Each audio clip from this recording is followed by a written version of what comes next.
કોઈ પણ કંપનીમાં પ્રોમોટર હોલ્ડિંગ કેટલું હોવું જોઈએ તો એનો કાંઈ સ્પેસિફિક ક્રાઇટેરિયા નથી કે ભાઈ 50% ઉપર હોય તો સારું કહેવાય, 75% હોય તો સારું કહેવાય. આવું કાંઈ ખાસ એવું રૂલ્સ નથી.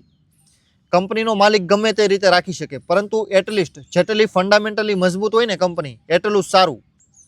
બાકી તો કંપની ઘણી બધી એવી છે કે ફંડામેન્ટલી ખૂબ જ સ્ટ્રોંગ છે, એની અંદર તમે પ્રોમોટર હોલ્ડિંગ મતલબ કે કંપનીના માલિકની હિસ્સેદારી જોવો ને તો 10-15%, 20%, 25% બસ આ રીતે હોય.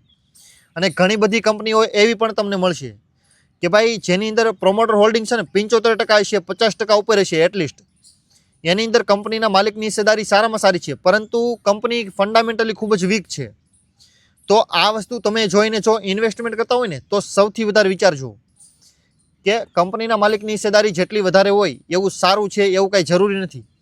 આ માત્ર સેફટી માટે છે કે ભાઈ જે માણસ રોકાણ કરે ને એને એટલીસ્ટ એક ઇન્સ્યોરન્સ થાય કે ભાઈ કંપનીના માલિકને પોતાની કંપની ઉપર એનાથી વધારે ભરોસો છે ઇન્વેસ્ટર કરતાં. આ વસ્તુની શ્યોરિટી મેળવવા માટે લોકો જોવે. બાકી ગ્રોથ હારે કંપની હારે કાંઈ લેના દેના એવું કાંઈ લાંબુ છે નહીં. જસ્ટ સેફટી, કંપનીના માલિકની હિસ્સેદારી કંપનીમાં કેટલી છે આ વસ્તુ સૌથી પહેલાં જોવે. કંપનીના માલિકે કેટલા શેર ગીરવે મૂકેલા છે આ જોવાનું કારણ એટલું જ છે. બાકી એની સાથે કાંઈ લાંબો ફરક ન પડે.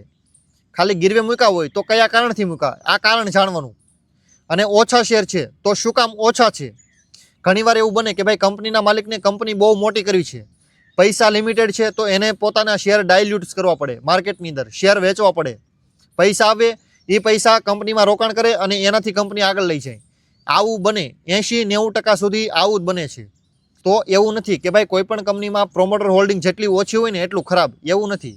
તમારે કંપનીનું આખું સ્ટ્રક્ચર જોવું પડે કે ભાઈ કંપની કયા પ્રકારની છે, કંપનીનું કામ કેવું છે, કંપની ફંડામેન્ટલી કેટલી સ્ટ્રોંગ અને કેટલી વીક છે.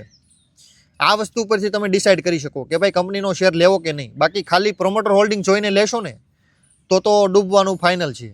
અને શાયદ તમે કાંઈ રિટર્ન લાંબુ બનાવી ન શકો, કેમ કે સારી કંપનીમાં ઘણીવાર ઓછું પ્રોમોટર હોલ્ડિંગ હોય અને ઘણીવાર ખરાબ કંપનીમાં સૌથી વધારે પ્રોમોટર હોલ્ડિંગ હોય. તો આ બંને વસ્તુ તમને નડશે સૌથી વધારે, ખબર નહીં હોય ને તો. આ વસ્તુ યાદ રાખજો. ઓકે, જે